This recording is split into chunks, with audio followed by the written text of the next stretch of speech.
Hi guys, Raphael from Ad Magic here. How are you all doing?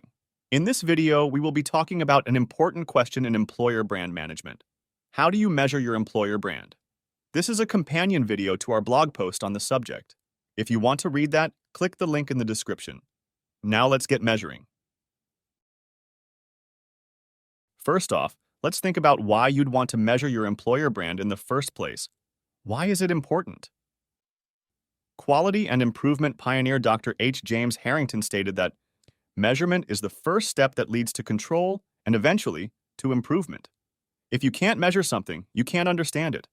If you can't understand it, you can't control it. If you can't control it, you can't improve it. So how do we measure your employer brand? As with anything you want to understand and improve, it's important to measure where your employer brand sits right now before you can truly understand the effect of any employer branding initiatives. Measurement gives you a baseline from which to track your progress. As a minimum, you need to know what people think are the bad things about your company before opening your mouth. You don't want to start talking positively about something that people feel negatively about. For example, don't talk about your sense of belonging if people are scared about losing their jobs. With this in mind, if you genuinely instill a sense of belonging for the employees in your company, and there are no layoffs in the foreseeable future, understanding your employees' fears about their job security can help you overcome those worries with transparency and evidence. So a huge benefit of employer brand measurement is that the very act of measuring allows you to see objectively and specifically what needs improving rather than just guessing at it. So you can make plans to do just that and therefore improve your standing as an employer over time. It also helps you understand what your company does well and what is important to people. This can lead to surprising insights, especially if people enthuse about a positive aspect that you think is quite minor or didn't even know about. Finally, it's important to be able to, even indirectly, prove the return on investment for any employer branding budget that you are allocated. Measuring your employer brand baseline and tracking it over time allows you to show progress versus employer branding investments, which can enable you to begin to track the ROI of your employer branding work. So how can you actually measure your employer brand? Your employer brand is what people think about you as an employer. If this sounds vague, you're right, kind of. Employer brand is an intangible, like any sentiment, which you can throw numbers at but may be difficult to objectively measure unless you can define exactly what you're trying to measure and why. It's easy to shy away from measuring such intangibles, but having a replicable measurement methodology where you consistently collect data gives you a way to prove your success over time. But where to start? If you look at employer brand measurement as an objective data analysis problem and break the data into manageable chunks, the task seems less daunting. Like measuring anything else, measuring employer brand can be divided into two different tasks. Data collection, where you, collect employer brand data in a consistent, organized, and replicable way. Your method of collection will depend on who you are collecting the data from. And data analysis, where you look at the data you have collected and analyze your data for trends, themes, and anomalies in order for you to start forming a picture of what is important to people and what is not going well for them. Measuring employer brand must also be done through two different lenses. External perception, where the collection and analysis is done from the perspective of people who are not employed by the company, for example in flight candidates, ex-employees, external recruiters, or people who comment on the company on an external company review platform. And internal perception, where the collection and analysis is done with people who work at your company, using methods available internally such as engagement surveys, in-person feedback meetings, and engagement with skill, location, or function-specific groups of people. But to return to our initial point, what exactly are we collecting and analyzing? Our view is that you should not be too rigid in the questions you ask of people in case you miss important talking points. We've seen employee surveys in the past that focus too much on particular topic areas and avoid other ones which may result in less positive responses.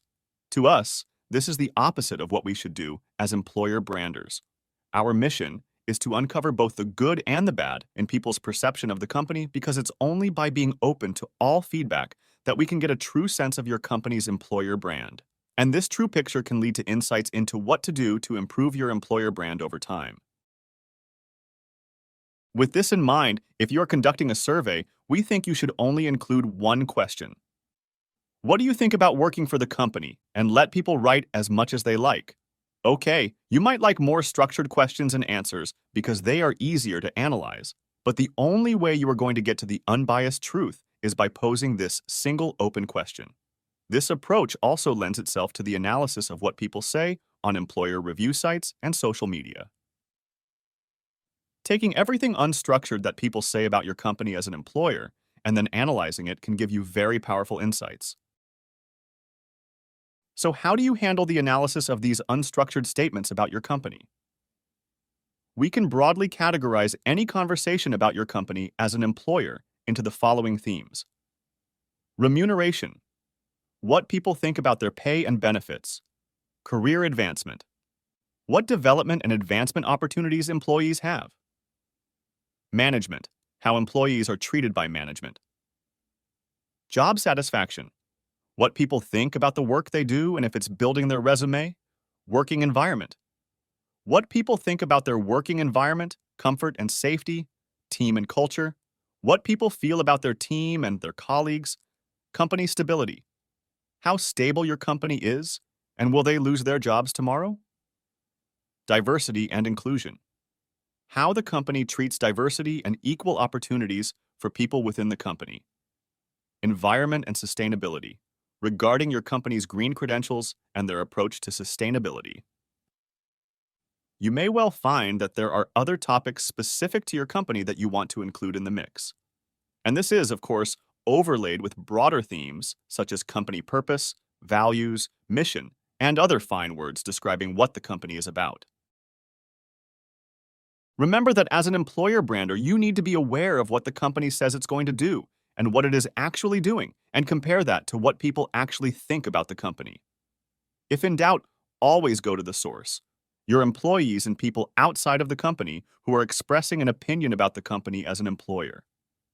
This is the perception of the company as an employer, regardless of whether it's the reality or not, whether you use software tools or do it manually. You'll need to look at every one of the statements you collected and parse each of them into meaningful components, as you can't guarantee that each sentence is only about one topic. You'll then need to categorize each component with the appropriate employer brand theme and then record their sentiment against the theme. Here is a quick example so you can see what we mean. Let's analyze this simple statement: I love my job, but I hate my boss.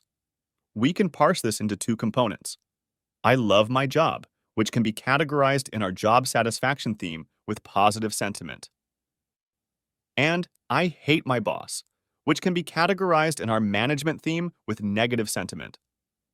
Once you have done this for all of the statements you have, you can do some robust analysis on what people think about your company and score each theme accordingly. Now, depending on the amount of data you've collected, this entire exercise can be a massive job, so you need to make sure that you put parameters around what you collect and analyze. When you are creating your initial employer brand measurement baseline, you should make sure that the data you collect is no older than 2 years, and preferably from the previous 12 months. Things change, and you want to make sure that you don't collect results that no longer apply. This will reduce the amount of data you have to process. Also, depending what is appropriate for your particular circumstances, you can limit your collection to specific areas of interest.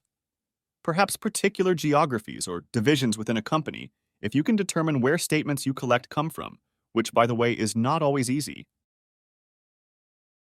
Another thing to consider is the effort required to translate statements made by employees into a consistent language for analysis. This may all seem like a lot of effort, and indeed it can be. However, the majority of the effort you will undertake will be in the creation of your initial baseline.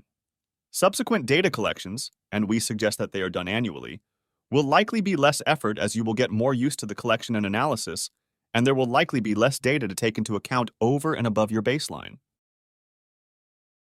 So that's it for our segment on employer brand measurement.